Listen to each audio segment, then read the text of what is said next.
ibsanida hadalkiyo deganaantu inay yahay waa waxa dareenkiyo naftada maxagali kaga doortay khayrka dugsi dhaxanta celiyo dawadayda inay tahay anigoo daldheer jiran halkan ka dareema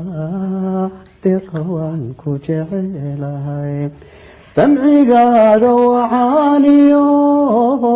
dulqaadkiyo xishoodkaba waa wax lagugu deeqo daayinkii kuma sharafkugu dabogalay dugsi dhaxanta celiyo dawadayda inay tahay anigoo daldheer jiran halkan ka dareema deeqawaan ku jecelahay